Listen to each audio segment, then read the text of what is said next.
If you like NBA basketball, you know that today is the first day for the conference finals. And today we have the start of Boston and Miami. Obviously, as you can see, huge Celtics fan. I think this matchup is going to be very interesting. I think if you like 90's basketball, defense, grit and grind series, you're going to really like this one. And I'm going to tell you who I think is going to win. So 2 seasons ago, I think, or 3 seasons, whenever the bubble was, Boston and Miami met in a similar series. The difference was there was obviously no home court advantage.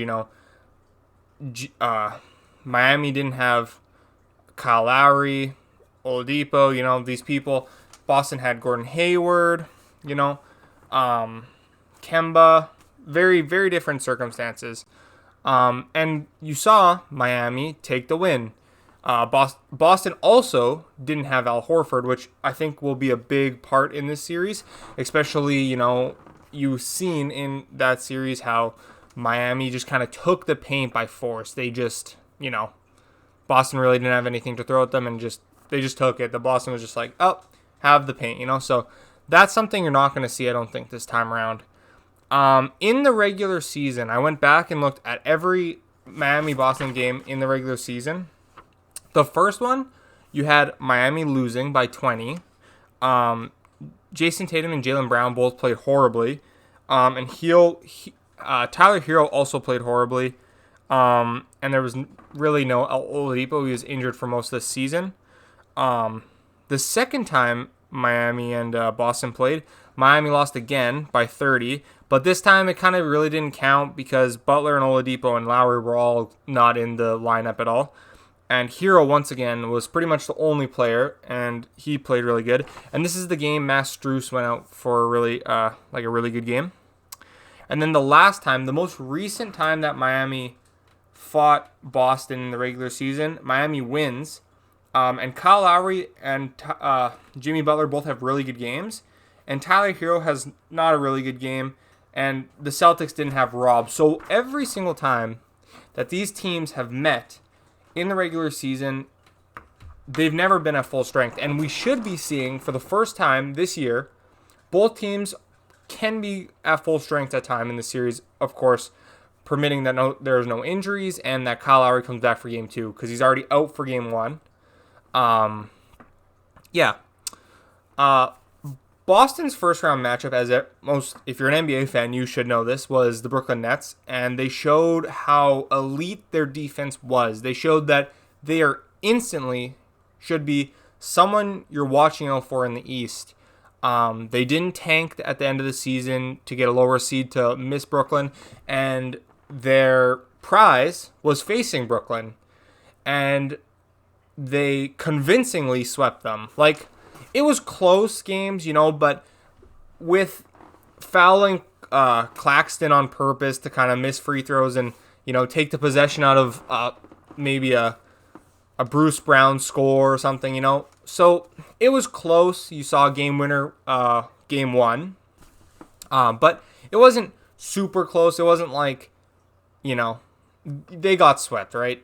Brooklyn didn't even take a game, It's kind of as blowout-ish of a series you can. It definitely was close games, but, anyways. You also saw Miami face the Atlanta Hawks, and Trae Young kind of got taken out of the series, which was really interesting. It showed that Miami also has an excellent defense that you really can't take, lightly. You got to actually prepare. And then both go into the second round, and as we just saw the second round finish, Boston played Milwaukee, a team that actually did pull their starters in the last game and lost home court advantage because they kind of wanted to dodge Brooklyn. It seems like, they're going to say it wasn't that way, but it looks that way, and most people think it's that way. And we saw these two teams in the second round play very differently. Boston got taken to 7 against Milwaukee, and the Heat went to 6. It was pretty convincing against the 76ers. Joel Embiid was out, so obviously if Joel Embiid was there, maybe it's different. James Harden was kind of like, wasn't really in very good shape. So maybe if that was different, whatever. But what stands out is that in that series, in Milwaukee and Boston series, the reason that it went to 7 is because Milwaukee has a generational player like Giannis. There's no other player on the world that can drive into the paint continuously and relentlessly and just bam, bam, bam, bam, Hey, that's actually kind of funny. I just said bam a couple times. But no, Giannis is he just drives and drives and drives. And the Celtics didn't really have, no one has answer for that. And so you kind of got taken, and Boston kind of has a weaker interior defense. If you're going to rank their perimeter versus their interior, their perimeter is much higher. So that game went to 7, or that series went to 7. But you had a convincing Boston win after they kind of held Giannis to a great game, but not really his idea of a great game that series. He was almost averaging 40 in the series, and to come out with a triple-double, only 20 points, bad efficiency, not really the greatest thing. But what you did see as well on the Boston side is that the role players had a great game. And obviously with home advantage, the phrase role players play better at home definitely showed out in that game. And something that is interesting, but Miami has home advantage against this Boston team. So if this game goes 7, you can possibly see a game like that from Tyler Hero or Max Strus or Duncan Robinson or Victor Oladipo or PJ Tucker. They have lots of depth, and they have lots of people who can just punish you on a random night basis, Like as we've seen in the regular season, in Miami's second time facing Boston, Max Strus went off for 27 points. It was a 30-point loss, but he can carry. He can go off every once in a while, is what I'm trying to say. In Miami series, Joel Embiid was out. The first 2 games, they showed how they I would put this second round series for Miami as showing not so much what their defense can do, but what the 76ers can't do at the moment, which, is not really the worst, but they definitely it was very impressive, a very impressive second round matchup. In this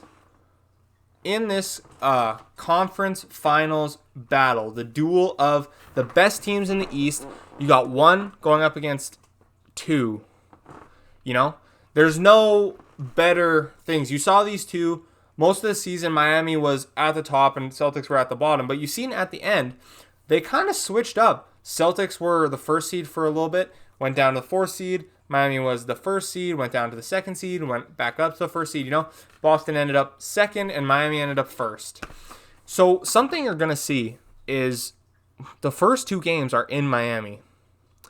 So that home court advantage, especially in the conference finals, it's not going to be like a first round matchup where Miami's arena is empty against the Hawks. No, this is going to be a crazy, crazy atmosphere you're going to see. Fans are going to be on point. At least they should be. I would be if I was a Heat fan. I know I am going to be because I'm a Celtics fan, but I would be if I was a Heat fan. The arena should be popping. That's the thing you're going to see is do the role players go off in game 1 and 2? They got lots. I just listed. You got Oladipo. You got Kyle Lowry. You got Max Strus. You got Duncan Robinson. You got Tyler Hero. You got all these people who are fitting around Bam and Jimmy, who at any night can hit 5 threes, or at any night can punish you in the inside with tough finishes, anything. It's really just about who is going to be better. And so I want to put the X factors of this series. I think the X factors for Boston is something we've seen in the second round series is Jaylen Brown's shooting needs to be better. It needs to be better. There's multiple times where he gets sent to the free throw line, has 2 free throws, and he clanks 1. And that just can't be something that you're giving up, especially if they decide to attack the paint, sorry. If Boston decides to attack Miami's paint because not everyone's they don't really have any super huge players, I think they have Robin Lopez on the bench or something, or like a huge center off the bench. But Bam is, relatively 6'10", which is big, but he's not your Brook Lopez who's 7 foot. You have PJ Tucker at power forward, 6'6", 6'5". So I think you're gonna see a lot of driving, especially with Miami switching. You're gonna see a lot of driving, I think. And if Jaylen Brown's getting sent to the free throw, and he's not making them, Miami's going to key in on that, and they're going to keep sending him to the free throw until he starts making them. And until he starts making them, he's going to be working for the other team, basically. So Jaylen Brown's free throws need to be on point.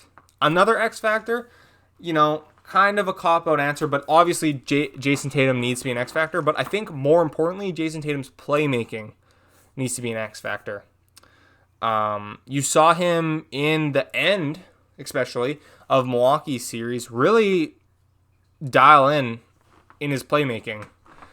The reason that Grant Williams went off in Game 7 of Milwaukee is because a lot of what Jason Tatum got him open for. There was a lot of times where Milwaukee just seemed to be holding the inside, the inside of their side of the court, right? Just holding, the corners are open. And Jason Tatum found Grant Williams many times.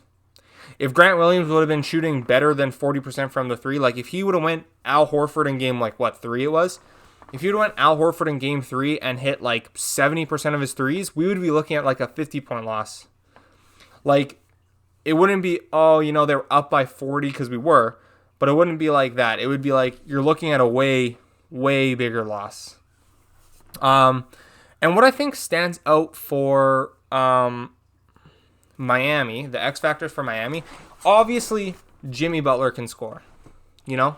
Obviously Jimmy Butler, he's been one of the best players this playoffs, despite not playing the best teams in the East. I definitely say Milwaukee and Brooklyn were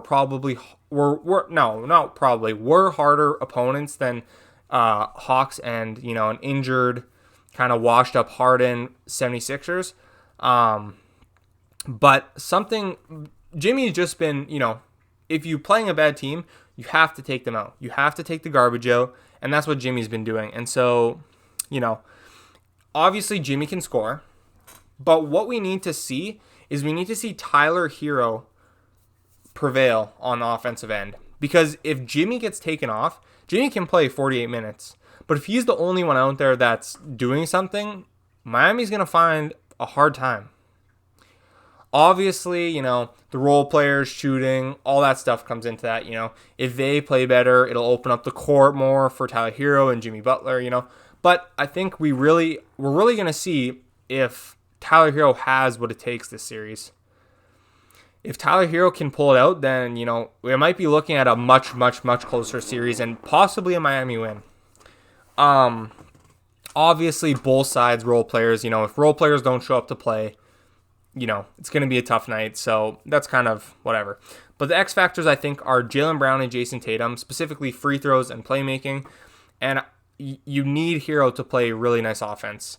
Because in the regular season, Hero averaged 10.3 points, 6.3 rebounds, and 3 assists only. That's not six man of the year numbers. For what type of scorer Tyler Hero is to only average 10.3 points, that's really not good enough. I think this matchup, definitely my favorite series by far was Milwaukee's series with the Celtics. I think I don't know if that'll be even shown up. I don't know if there will be a series close to Milwaukee's series where you see player step up here, Giannis, Jason Tatum dueling, going head to head, bashing to be oh, these young Bucks, they know how to play. These guys are serious and they're trying to win a championship, I don't think we're going to see this again. This series is definitely going to be good, though. It's going to be a grit and grind, who wants it more, which team wants it more, and it's going to show a lot about these two teams just heading forward, you know? So yeah, my prediction, what do I think is going to happen? I definitely won't bet against the C's. If it was stacked, I would obviously bet against the C's, but I think the Celtics are going to win in 5 or 6. It really, really, really depends on what they can limit Tyler Hero to or hold him to. I don't think there's a world where Tyler Hero gets absolutely clamped. I guess it's a possibility, but I think it's more just about slowing down Jimmy Butler, slowing down Tyler Hero, making sure that, these role players, if they're shooting threes, you're making them pay on the other end as well, and you're not letting Bam destroy you in the paint. I really don't think that's going to be an issue, though, because Al Horford kind of fixes that. Rob Williams coming back for game 1, no minute restriction, he fixes that, So I don't think Bam is going to absolutely destroy the Celtics. Obviously, he's a good player, and you need to hold him, Jimmy Butler, and Tyler Hero to, lower standards of what they play. So I think I'll kind of lean. I'm undecided if I want to go Celtics in 5 or Celtics in 6, but I'll lean towards 6. I do see a world where, it goes 7. I also see a world where it goes 5.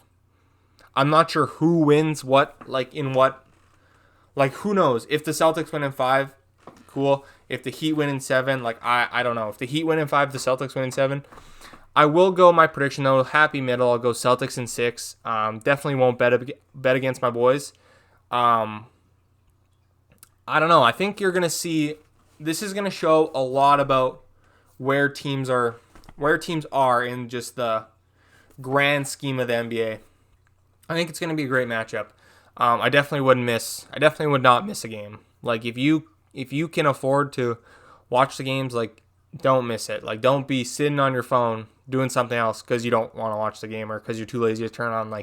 These are going to be hella good games. And that's really all I got to say. I am so excited that the Celtics are back in the conference finals. I hoping that in 7-ish games, we're talking about the Celtics in the finals facing either Golden State or Luka. I personally would love to see a Luka Jason Tatum matchup. But I'm not opposed to just being in the finals and whoever we play. That would be just absolutely, you couldn't even see that happening at the beginning of the season. This season started off so bad for the Celtics, and if they make it to the finals, this was an overwhelming success. And with off-season coming up, when you're a finals team, role players want to come to finals teams, to teams that are competing. So I think you're going to see if the Celtics make the finals, they're going to be better next year. You have to obviously extend Grant Williams. Can't lose Grant Williams. You have to keep all your major pieces, but I think you're going to see that the Celtics are going to become better, and they're going to become they're already a defensive-minded team, but they're going to, top this season's performance defensive-wise, and just you're going to be looking at the Celtics differently than what you thought you were going to get out of the Celtics the start of the season. We started off really bad, and I don't think you're going to be expecting the Celtics to start off really bad again. But yeah, that's all. Let me know if I changed your mind on an opinion, if I convinced you on any opinion, anything. Let me know in the comments. Hopefully you'd enjoyed. And that's all, guys. Peace.